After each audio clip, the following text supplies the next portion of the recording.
So there was this man who had a very, very bad heart condition. And as it turned out, he was just about to inherit $20 million. But his family didn't want to tell him about this because they thought his heart condition is so bad, he might have a heart attack and die. And we don't inherit the money.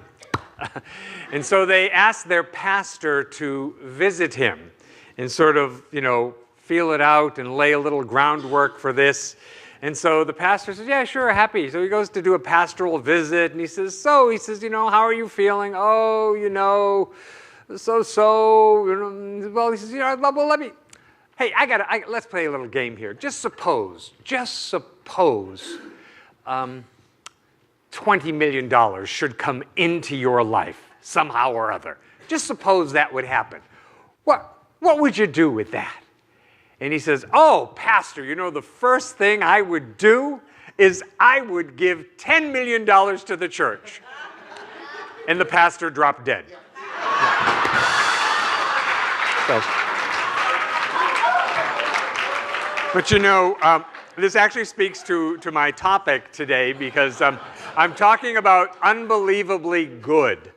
And people often think that it's not possible for things to be good. Or they look at their life and think there are so many things that need to be healed, that need to be better, people that need to change, people that need to come into my life, people that need to go out of my life, on and on and on, before I could actually say that things can be better, that things could get good. How is that possible? Well, in the science of mind, we teach that the nature of God is absolute good. The nature of God is absolute good, and God's good for each and every one of us is infinite, and it becomes our job to be able to receive that, to accept it, and receive it, and accept it, and receive it, and accept it. But if you don't believe it can be good, then the universe is responding to that. If you think your best years are behind you, the universe is responding to that. And if you think it gets better and better and better every day and every year is better than the year before, that's what the universe works to create and support you in. So I don't really know why, but this person came to me. Well, I know exactly why. I was out at an event. So it was not a church person, so don't look around when I tell you the story. And this woman came to me and she said, I just don't understand. People are always talking about how you've got to be positive and have a positive outlook and a positive attitude and positive this, positive. And I just don't see it. I just don't see it. And I thought, oh, God, really? And I said, well, my take on that is this. If you think of it in terms of energy, Einstein said energy never ceases to exist, but it just transmutes itself. So if what you put out into the universe is an energy that's predominantly negative, then what the universe sees is that that's what you're about. It's very hard for good things to come into your life, into your experience, into your world, if all you put out is negative energy, because the universe matches what you put out. The principle is what you give is what you receive. And I was dying to say this, and I didn't. I was so proud of myself for actually biting the end of my tongue off, because I wanted to say, so all that negativity, how's it working for you? Because clearly it wasn't. It wasn't, but people want to be justified in their thing, even though it limits them, holds them back, keeps them small, keeps their life from being better than it actually could be. Because God, the universe, says your life can be better than it's ever been thus far. And you know what? That's not based on anything outside of you. Now, I know we've been taught that we think, well, if I meet the right person, then my life will be better. And if I have a certain amount of money, then my life will be better. And if I get my health under control, my life will be better. And if I get creatively expressed, then I'll really, really have an extraordinary level of good in my life. But that's basing it all on external things. And what we know about external things is external things always change. Yes, they do. They're always, always changing. Now, we pretend like they don't, so we feel a little safer in the universe, and because they tend to be changing most of the time pretty slowly, we can really delude ourselves into thinking, oh, if it stays just like this, I'll be happy. If it stays just like this, I'll be fine. It's not staying like this. It's changing even as we speak. So the idea is to recognize in this present moment, my life is good, even though there's a bunch of stuff I would like to improve.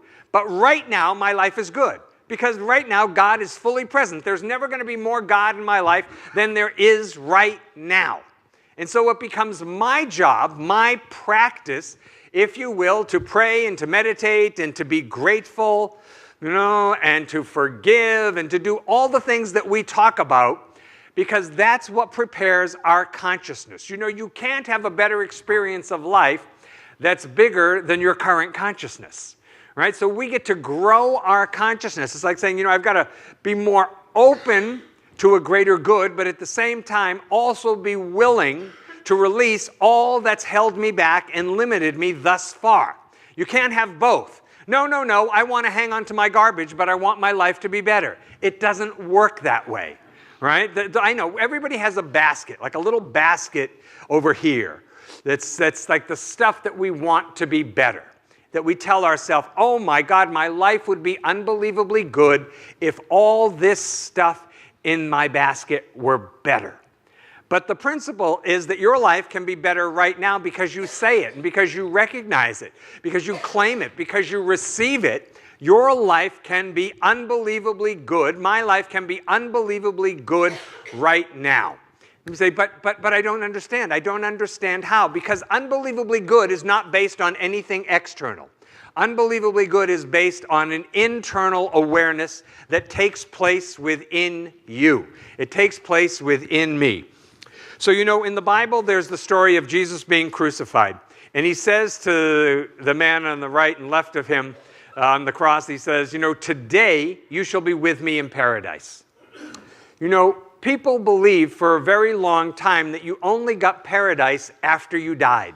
That, this life was really hard. It was pain, it was suffering, but then when you died, it was all going to be great.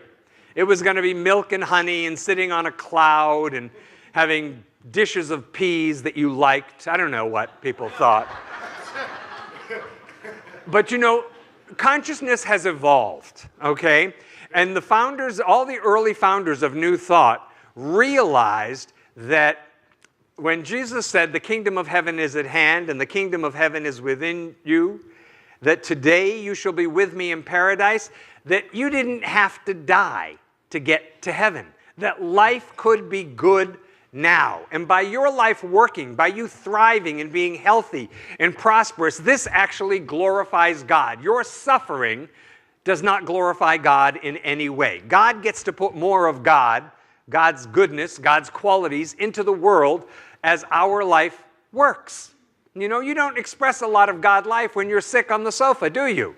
It's like, no, I want the world to go away. All I want is the cooking channel and tea and toast, That's not expressing a lot of God. I get it, So, but Jesus said, today you will be with me in paradise, not when you die. Not when you die. The New Thought founders understood that heaven was at hand, that we could have healing, we could be happy, we could be abundantly supplied, we could be healthy right here, right now. This is how healing is possible for us, that it could happen right now. And the point is that if we are willing to let go of what does not work, what does not serve us, our life can get better and better and better. What people do, I see, is that people will resist what's happening in their life, or they really obsess about what has happened. They resist what's happening, and that always causes suffering, or they obsess about the past, and that perpetuates suffering. And so because of that suffering, do you know what I mean by that? We know these people. Nobody here, but we know people. People we know. Get all about, oh my God, that can't happen, that can't happen, that can happen. If that happens, then I will be not happy. oh my God, because this happened in my past, I can never really be happy again. Really, really. So, you know, Abraham Lincoln said it a long time ago, most people are about as happy as they make up their minds to be. You know, there are people with really crap circumstances, forgive me, and they're happy. And there are people with great circumstances who are miserable. You know? And so it really becomes this thing that A Course in Miracles talks about, where happiness is a decision that I must make. And I think that as people on a spiritual path, every day we get to decide, I will be happy. I will be joyous. I will be prosperous. I will be free. I will be healthy, regardless of outer circumstances and conditions. Because there will always be that stuff. There will always be that stuff. You know, life happens. I look at it like this, and far be it from me to use a sports analogy, okay, but I will. That professional ball players and athletes, they practice a lot. And comparative to how many hundreds and thousands of hours they practice, they play a minimal amount of time. They're actually only on the court or on the field or on the ice or whatever, just for this tiny, tiny fraction of time, but they spent all this time practicing to be ready for that, so that when the game is on, they're in their best form. And this is not unlike us as spiritual seekers, that we practice, we pray, we meditate, we study, we serve, we tithe, we forgive, we give, we do the whole thing. We do the whole thing again and again and again, so that when life shows up, and it doesn't look like exactly what we thought, which, oh, by the way, is most of the time, just my personal observation. It doesn't look exactly like we thought. Our consciousness is prepared, and we can say there's good in this too. There's good in this too. You know, there are characters, Joseph in the Old Testament. Joseph in the Old Testament had tribulation after tribulation. And it seems to me that his whole life is the faith that even though people intended something for my harm, God can use it for my good. And I think that's an extraordinary consciousness that we aspire to. That whatever happens in our life, even if it doesn't look like what we want it to look like, God can use it for our good if we will allow that to happen. But we have to allow it. We have to welcome it. We have to believe it. Remember, I started with the nature of God is absolute good. Good that knows no bounds. Good that knows no limits. And like I said, if you think that your best is behind you, then you know it's all downhill from here, right? But it's not. It doesn't have to be, because God's good for each and every one of us is given fully, and it's given freely.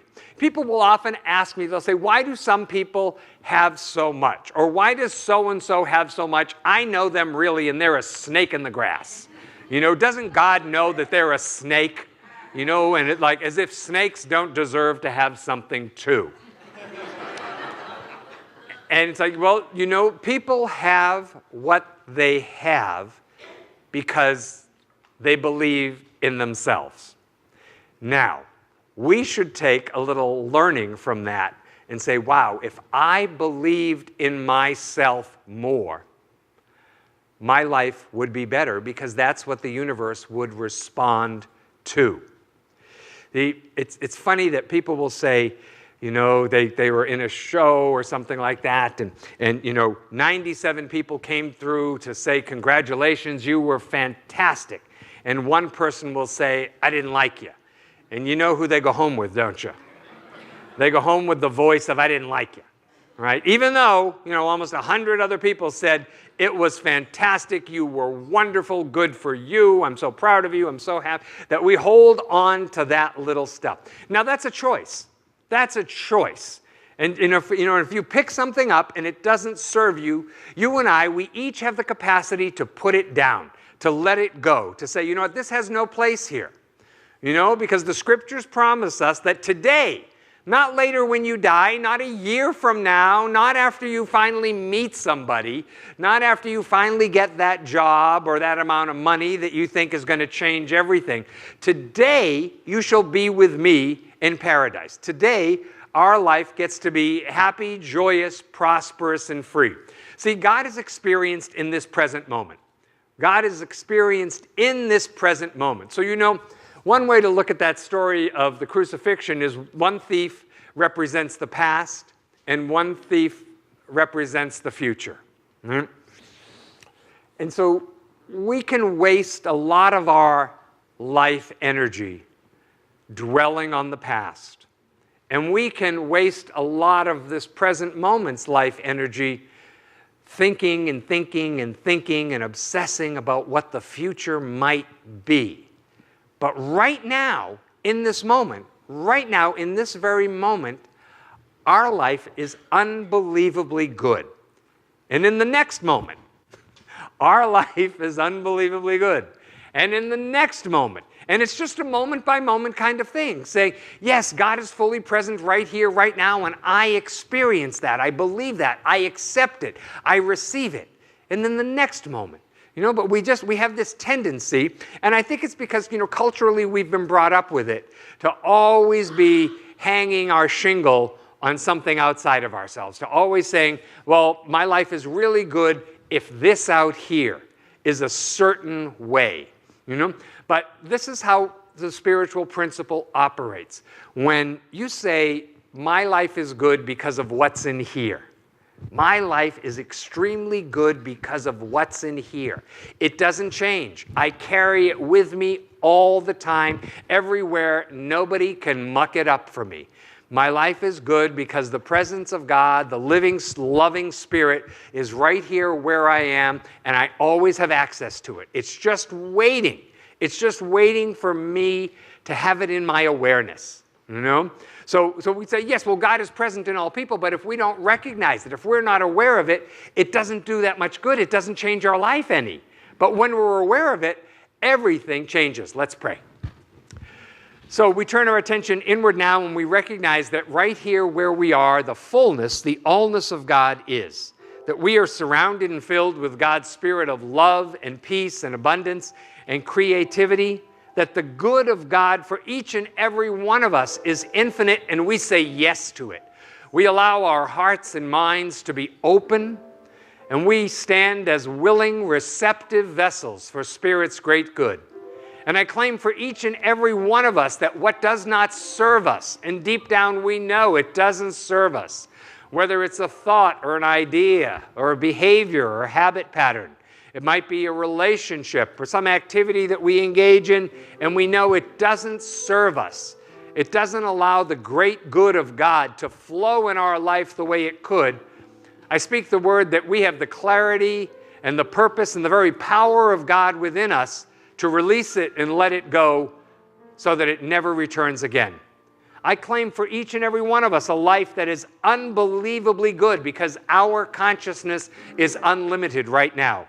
That we have an unlimited ability to receive and say yes to life. So we include in our prayer our family members and friends and loved ones. We know right where they are, God is. The fullness and the allness of God. And we let our prayer be a blessing in the world, so all that looks like darkness, we claim the light of truth is right there. We claim the perfect activity of God as healing, as peace and reconciliation. We claim the activity of God is right there as abundant supply, as new beginnings, as freedom. And we bless our church. We bless all churches everywhere.